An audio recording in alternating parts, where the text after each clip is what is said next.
அன்பாரன் தமிழ் சகோதர சகோதரிகளே வணக்கம்.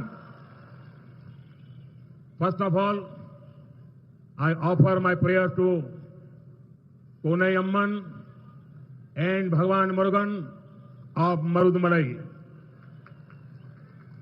Just a few days ago, my Tamil brothers and sisters celebrated Puthandu across the world. I take this opportunity to wish all of you good health, happiness and prosperity. மேடையிலே வீற்றிருக்கின்ற அனைத்து தலைவர்களே, என் அன்பார்ந்த தமிழ் சகோதர சகோதரிகளே வணக்கம். கோனி அம்மனுக்கும் மருதமலை முருகப்பெருமானுக்கும் முதற்கண் நான் என் பிரார்த்தனைகளை காணிக்கையாக்குகின்றேன். சில நாட்களுக்கு முன்புதான் உலகெங்கிலும் இருக்கும் என் தமிழ் சகோதர சகோதரிகள் புத்தாண்டு தினத்தை கொண்டாடினார்கள்.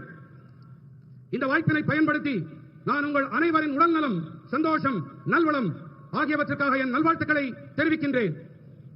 A new year brings new hope and new energy.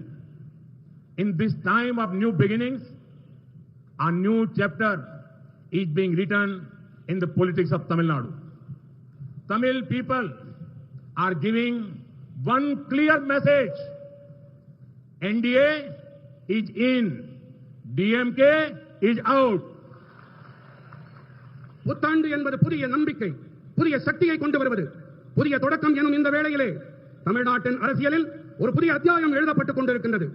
Tamil மக்கள் தெளிவான ஒரு செய்தியினை அளிக்கிறார்கள்.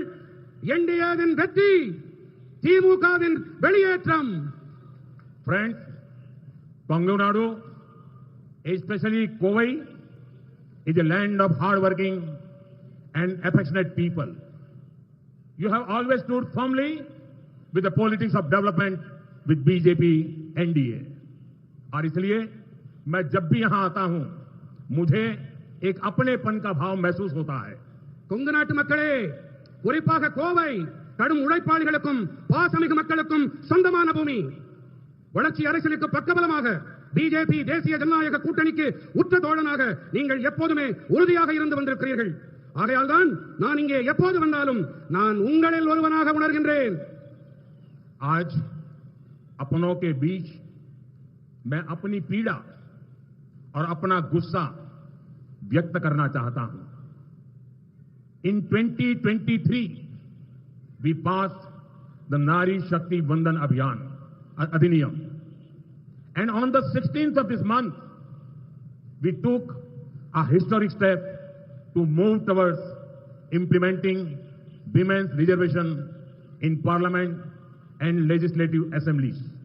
மக்களே, இன்று நம்மவர்களிடையே நான் என்னுடைய வருத்தத்தையும் என்னுடைய ஆதங்கத்தையும் முன்வைக்க விரும்புகின்றேன். 2023 ஆண்டிலே நாம் பெண்கள் இடஒதுக்கீட்டு சட்டத்தை நிறைவேற்றினோம். இந்த மாதம் 16ஆம் தேதி என்று நாடாளுமன்றத்திலும் சட்டப்பேரவைகளிலும் பெண்கள் இடஒதுக்கீட்டை அமல் செய்யும் வரலாற்று பூர்வமான படியினை நாம் எடுத்து வைத்தோம். मैंने पर्सनली सारी पॉलिटिकल पार्टी से इसे सपोर्ट करने की अपील की थी. I told them very clearly that they may take the credit. I have no objection. I only wanted sisters from ordinary families to be able to come to parliament and Vidhan Sabha in greater numbers. தனிப்பட்ட முறையிலே கூட நான் எல்லா அரசியல் கட்சிகளிடமும் ஆதரவு கோரினேன். எல்லா பாராட்டையும் நீங்களே எடுத்துக்கங்க, எனக்கு எந்த ஆட்சேபனையும் இல்லை என்று தெளிவாக கூறினேன். ஆனா எனக்கு வேணுங்கிறதெல்லாம் ஒண்ணுதான், சாதாரண குடும்பங்களைச் சேர்ந்த என்னுடைய சகோதரிகள் நாடாளுமன்றத்துக்கும் சட்ட பேரவைகளுக்கும் அதிக எண்ணிக்கையிலே வர வேண்டும் என்பது மட்டுமே என்னுடைய ஆசை.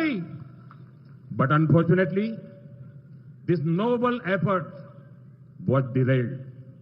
DMK, Congress and their allies made it a target of hatred and petty politics. ஆனால் துரதிர்ஷ்டவசமாக இந்த உயர்வான முயற்சி தோல்வி அடைந்தது. திமுகவும் காங்கிரசும் அவர்களுடைய கூட்டாளிகளும் வெறுப்பரசியல், கீழ்த்தரமான அரசியலுக்கு அதை இரையாக்கினார்கள். If this bill had been passed, many Tamil women from ordinary families would become MPs and MLAs. Basis the 2011 census, Tamil Nadu was going to get so many more seats, but clearly DMK did not want to this happen. Anyhow, the DMK's actions are now very, very clearly exposed. இந்த மசோதா மட்டும் சட்டமாகி இருந்தால் சாதாரண குடும்பங்களைச் சேர்ந்த பல பெண்கள் எம்பிக்களாகவும் எம்எல்ஏக்களாகவும் ஆகியிருப்பார்கள். 2011ஆம் ஆண்டு மக்கள் தொகை கணக்கெடுப்பின்படி தமிழ்நாட்டிற்கு அதிக இருக்கைகள் கிடைப்பதாக இருந்தது. ஆனால் தெளிவாக இதை திமுக விரும்பவில்லை. இப்போது திமுகவின் செயல்கள் தெளிவாக அம்பலமாகிவிட்டன, குட்டு வெளிப்பட்டு விட்டது. By wearing black clothes, DMK cannot cover up the wrong intentions.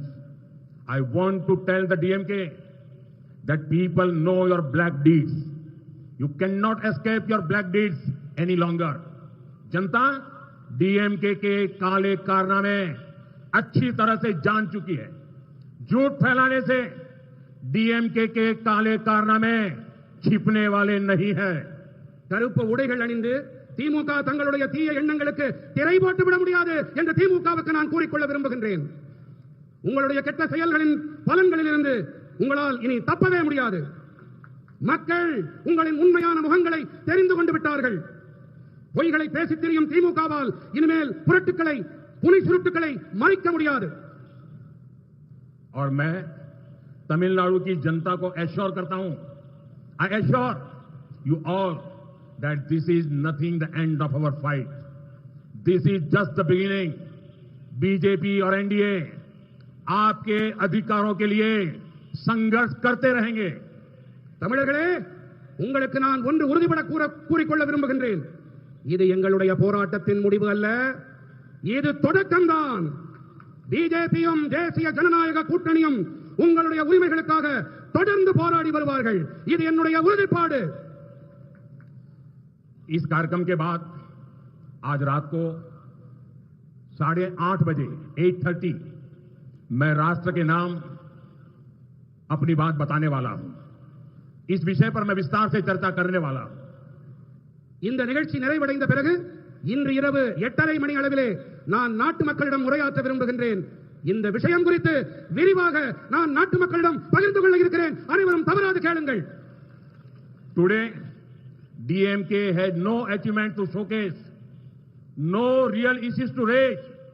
That is why they resorted to spreading false fears about a reduction in Tamil Nadu seats. DMK had said earlier that current proportional representation must be maintained. और हमने इसी का प्रस्ताव भी दिया था, लेकिन अब इन लोगों ने यू टर्न कर लिया. இன்று பெருமையாக சொல்லிக்கொள்ள திமுகவிடம் எந்த சாதனைகளும் கிடையாது, குற்றம் சொல்ல உண்மையான எந்த பிரச்சனைகளும் இல்லை. அதனால்தான் தமிழ்நாட்டின் இருக்கைகள் குறைப்பு பற்றி பொய்யான பயங்களை பரப்ப தொடங்கி இருக்கின்றார்கள். தற்போது இருக்கும் விகிதாச்சார அடிப்படையிலான பிரதிநிதித்துவம் தக்க வைக்கப்பட வேண்டும் என்று திமுக முன்பு கூறியது. நாங்கள் இதன் அடிப்படையில் தான் மசோதாவை முன்வைத்தோம். ஆனால் அப்போது ஒன்ன சொன்னாங்க, இப்போது மாற்றி பேசுகிறார்கள். Why does it trouble DMK and Congress to see ordinary women rights? This one family party want power to remain confined within their own family.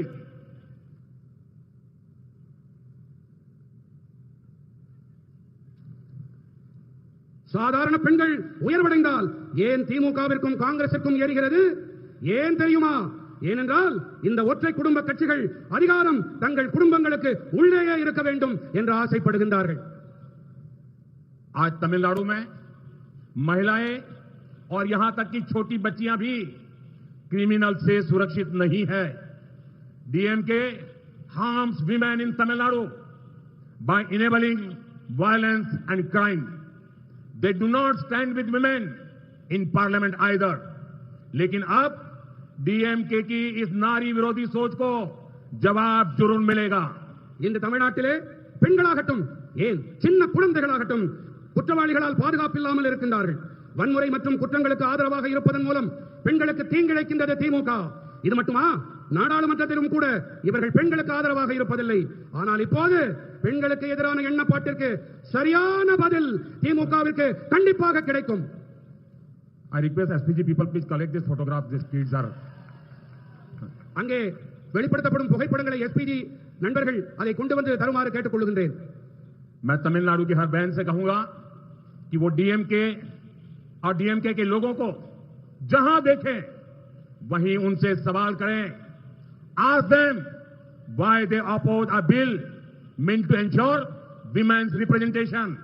Ask DMK why they denied Tamil women this golden opportunity.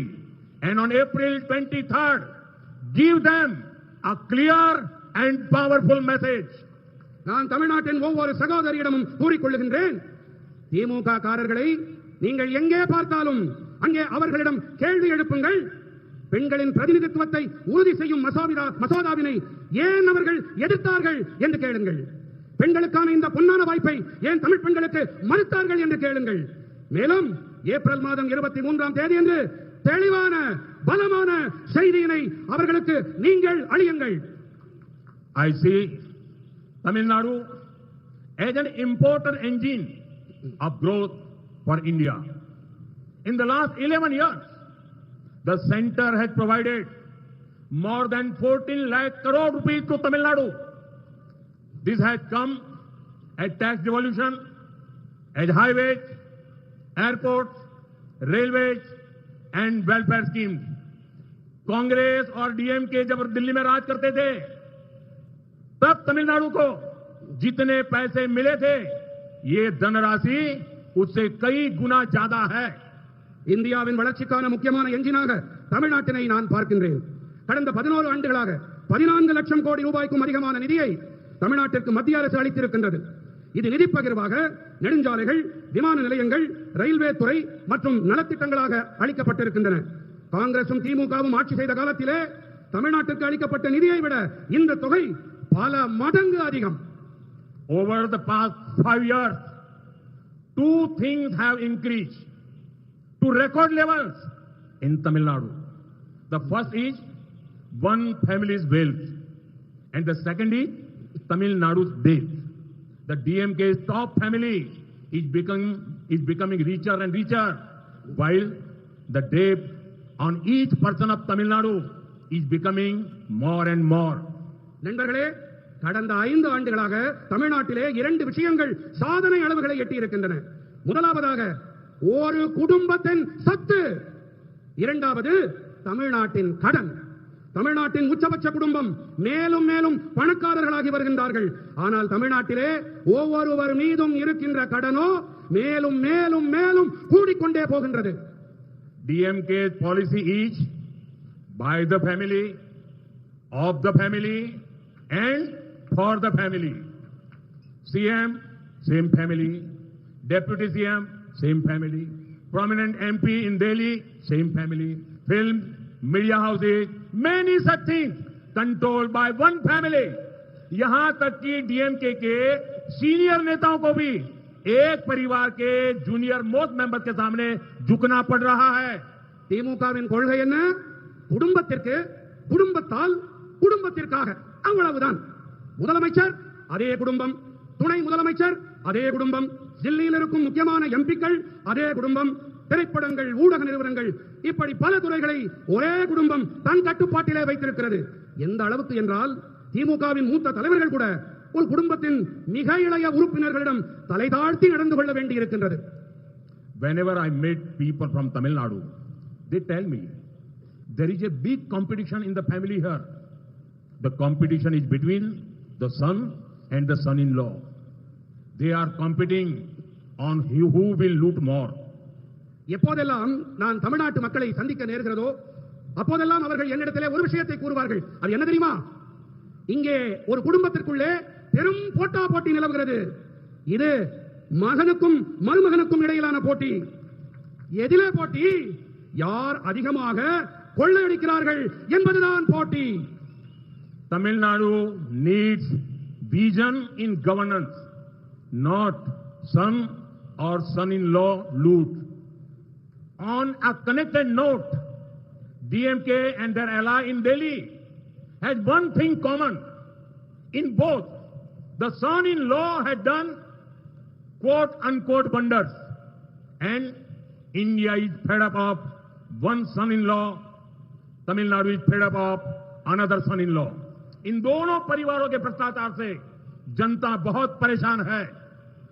ஆளுகையில் But look at the contrast between DMK and BJP.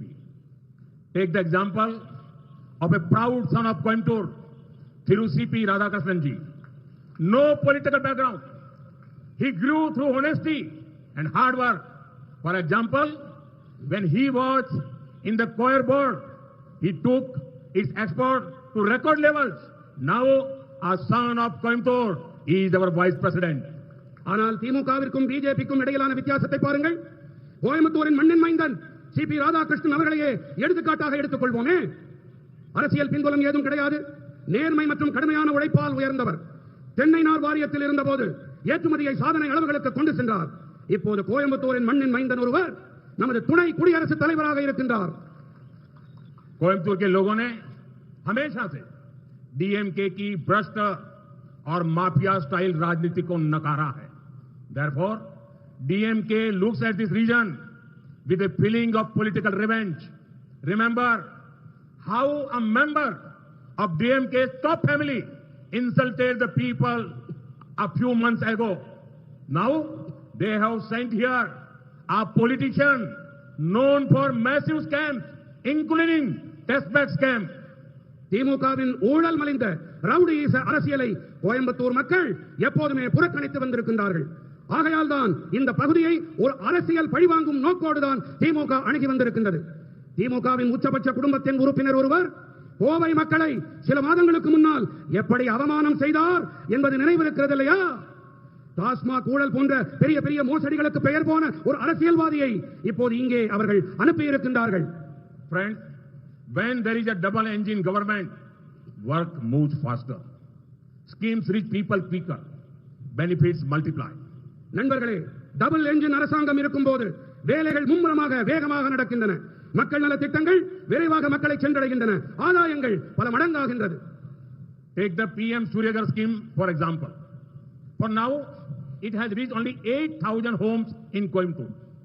Each home got about 75,000 rupees subsidy for rooftop solar from central government. So 8,000 homes means total about 60 crore rupees given by the center with an active state government. If the scheme reaches 1 lakh homes, imagine the impact. The business for local solar vendors goes up. Subsidy from center to people of Coimbatore would be around 800 crore rupees. Every year, people saving on electricity would be around 250 crore rupees. सोचिए, बिजली बिलों में लगभग 250 करोड़ रुपए से भी ज्यादा की बचत. சுறுசுறுப்பாக செயல்படும் ஒரு மாநில அரசு இருந்தால் இந்த திட்டம் 1 லட்சம் வீடுகளை சென்றடைந்தால் அது ஏற்படுத்தக்கூடிய தாக்கத்தை கற்பனை செய்து பாருங்கள். சூரிய சக்தி பொருட்களை தயாரிக்கும் உள்ளூர் வியாபாரியின் வியாபாரம் அதிகரிக்கிறது. கோயம்புத்தூர் மக்களுக்கு மத்திய அரசிடமிருந்து கிடைக்கும் மானியம் சுமார் 800 கோடி ரூபாய் ஆகும். ஒவ்வொரு ஆண்டும் மக்கள் மின்சாரத்தால் சேமிக்கும் தொகை மட்டும் சுமார் 250 கோடி ரூபாயாக இருக்கும். This reduces the burden on the government to give power subsidies. Government saves money and can fund other welfare schemes. Further, rooftop solar reduces pressure on the power grid. This means Coimbatore industries get more electricity at lower cost. It means more investment, more jobs, more prosperity. மின்சாரத்துக்கான மானியங்கள் வழங்கல் என்ற சுமை அரசுக்கு குறையும். அரசாங்கம் பணத்தை மிச்சப்படுத்தி அந்த நிதி மற்ற நலத்திட்டங்களுக்கு செலவு செய்ய உதவியாக இருக்கும். மேலும் கூரை மீதான சூரிய சக்தி அமைப்பு மின் தொகுப்பு அதன் மீதான நெருக்கடியை குறைக்கும். இதன் காரணமாக குறைவான கட்டணத்தில் கோயம்புத்தூரின் தொழிற்சாலைகளுக்கு அதிக மின்சாரம் கிடைக்கும். இதன் விளைவாக அதிக முதலீடு, அதிக வேலை வாய்ப்பு, அதிக செல்வ செழிப்பு. यह नागरिकों को शक्तिशाली बनाने का, पीपल को एम्पावर करने का उत्तम प्रयास है. You are getting power and you are getting empowered. உங்களுக்கு நல்ல மின்சாரம் கிடைக்கின்றது, அதே போல உங்களுக்கு அதிகாரம் பகிர்ந்தளிக்கவும் செய்யப்படுகின்றது. Similarly, center is running many important welfare schemes of this kind. Crores of bank accounts, homes, water connections, gas connections and mudra loans have made a real impact. In the past decade, we have lifted 25 crore people out of poverty. That is larger than the population of many countries.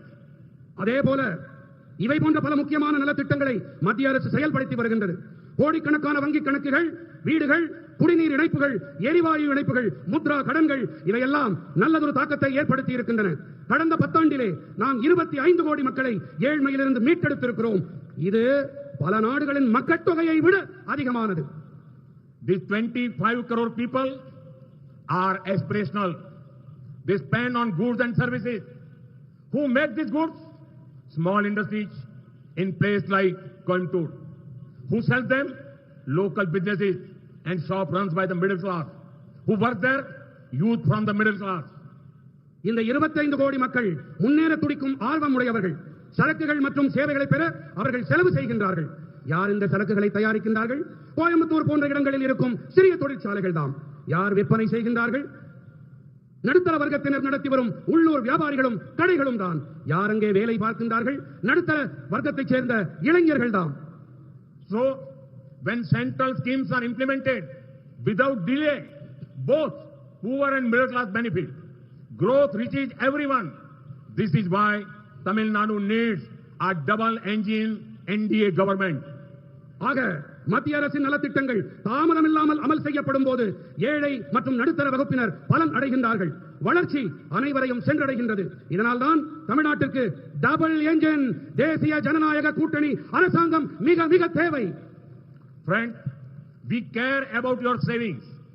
Before 2014, an income of 12 lakh rupees meant paying up to 2 lakh rupees in tax. Today, on 12 lakh rupees, the tax is zero. That is direct saving in the hands of the middle class. We added another layer of relief by reducing GST rates. So, people pay less when they buy goods and services. सोचिए middle class को इससे कितना फायदा होगा. நண்பர்களே, உங்கள் சேமிப்பு குறித்து நாங்கள் அக்கறை எடுத்துக் கொள்கின்றோம்.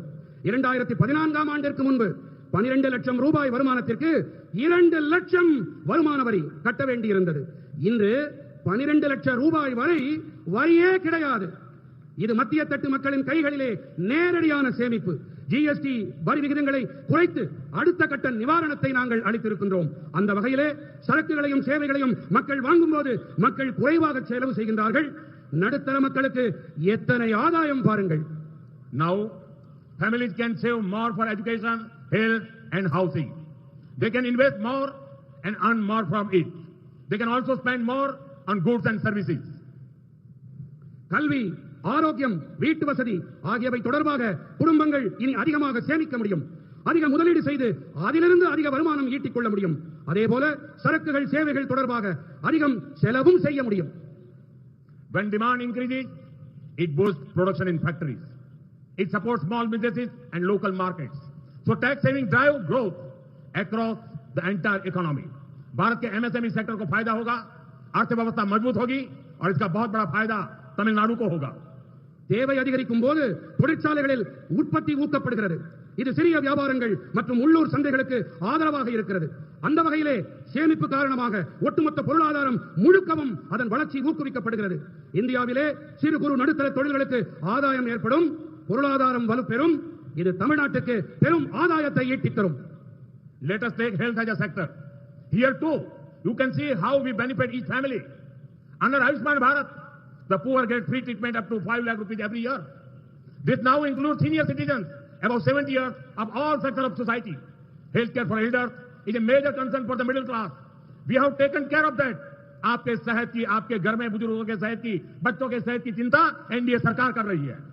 நாட்டில் உடல்நலத்துறையை எடுத்துக் கொள்வோமே, இங்கேயும் கூட ஒவ்வொரு குடும்பத்துக்கும் எப்படி ஆதாயம் ஏற்படுகிறது என்று பார்க்கலாமா? ஆயுஷ்மான் பாரதம் திட்டப்படி ஒவ்வொரு ஆண்டும் 5 லட்சம் ரூபாய் வரை இலவச சிகிச்சை ஏழை மக்களுக்கு அளிக்கப்படுகின்றது. இது இப்போது விரிவாக்கம் செய்யப்பட்டு 70 வயதுக்கும் மேற்பட்ட அனைத்து தரப்பு மூத்த குடிமக்களுக்கும் அளிக்கப்படுகின்றது. நடுத்தர தட்டு மக்களுக்கு மூத்தவர்களின் உடல் நல பராமரிப்பு பெரும் கவலை தரும் விஷயம். அதற்கும் நாம் தீர்வளித்திருக்கின்றோம். உங்கள் ஆரோக்கியம், உங்கள் வீட்டு முதியோர் உடல் நலம், குழந்தைகளின் ஆரோக்கியம் ஆகியவற்றின் மீது தேசிய ஜனநாயக கூட்டணி அரசு அக்கறை கொள்ளுகின்றது. At Jan Aushadhi stores, medicines are up to 80% cheaper. Some estimates say that each family saves about 12,000 rupees every year due to this Jan Aushadhi Kendra. Kidney patients need frequent dialysis. Each session can cost thousands. But the Pradhan Mantri National Dialysis Program provides free dialysis for the poor. மக்கள் மருந்தகங்களில் மருந்துகள் 80% விலைமலிவாக இருக்கின்றது. இதன் காரணமாக ஆண்டுதோறும் ஒவ்வொரு குடும்பமும் சுமார் 12,000 ரூபாயை சேமிப்பதாக சில மதிப்பீடுகள் கூறுகின்றன. சிறுநீரக நோயாளிகளுக்கு அடிக்கடி டயாலிசிஸ் செய்ய வேண்டியிருக்கிறது. ஒவ்வொரு முறையும் இதற்கு ஆயிரக்கணக்கான ரூபாய் செலவாகின்றது. ஆனால் பிரதம மந்திரி தேசிய டயாலிசிஸ் திட்டத்தின்படி ஏழைகளுக்கு இலவச dialysis அளிக்கப்படுகின்றது. We also kept the prices of heart stents and knee implants. These several lakhs of rupees for the people. We have also removed GST on health insurance premiums. From free treatments to cheap medicines, from heart stents to kidney dialysis, we have taken steps to take care of the health of the senior citizens and the sick. यानी कम wealth खर्च करना और top quality health support मिलना. குறைவான செலவு, உயர்தர மருத்துவ சேவை, இதுவே எங்களின் குறிக்கோள். In November last year, I had come to Coimbatore for a summit on natural farming. It was an experience I will never forget. Hard-working, progressive farmers from Coimbatore and Tamil Nadu showed their innovations in this area. I salute our farmers. I also assure them that the double-engine NDA government in Tamil Nadu will improve their lives. DMK सरकार के कभी किसानों की चिंता नहीं की. NDA की double engine सरकार किसान कल्याण को प्रायोरिटी देगी. கடந்த ஆண்டு நவம்பர் मैं आज कोयम्बटूर की इस धरती से तमिलनाडु के लोगों को कुछ गारंटी देने आया हूं. Once NDA comes to power, we will fix law and order. Our sister safety is our priority.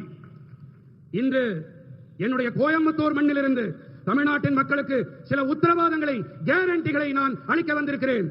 Kovai மக்களே, உங்கள் மூலமாக தமிழ்நாட்டு மக்களுக்கு தெரிவிக்க விரும்புகின்றேன். என்டிஏ ஆட்சிக்கு வந்தவுடனேயே நாங்கள் சட்டம் ஒழுங்கினை சீர் செய்வோம். We will take strong action against land mafia, sand mafia and liquor mafia. We will create a Tamil Nadu that is free from the evil of drugs. This will save the lives of thousands of youth. நில அபகரிப்பு பெருங்குற்றவாளிகள், மணல் அள்ளும் பெருங்குற்றவாளிகள், மதுபான பெருங்குற்றவாளிகள் ஆகியோருக்கு எதிராக கடுமையான நடவடிக்கை எடுப்போம். போதைப் பொருள் என்ற தீமையினை, தமிழ்நாட்டினை, அது இல்லாத தமிழ்நாட்டினை நாங்கள் உருவாக்குவோம். இது ஆயிரக்கணக்கான இளைஞர்களின் வாழ்வினை பாதுகாக்கும். We will end the DMK's transfer posting scams and corruption. We will investigate all of DMK's scams and take action. यहाँ की सारी भर्तियों में पारदर्शिता होगी और यहाँ के लाखों नौजवानों को रोजगार मिलेगा. திமுகவின் இடமாற்றத்திற்காக பணம் பெறுதல், பண மோசடி, ஊழல் ஆகியவற்றுக்கு நாங்கள் முடிவு கட்டுவோம். திமுக செய்திருக்கும் அனைத்து மோசடிகளையும் புலனாய்வு செய்து நடவடிக்கை எடுப்போம். மேலும் இங்கே அனைத்து நியமனங்களும் ஒளிவு மறைவற்ற முறையிலே நடக்கும்.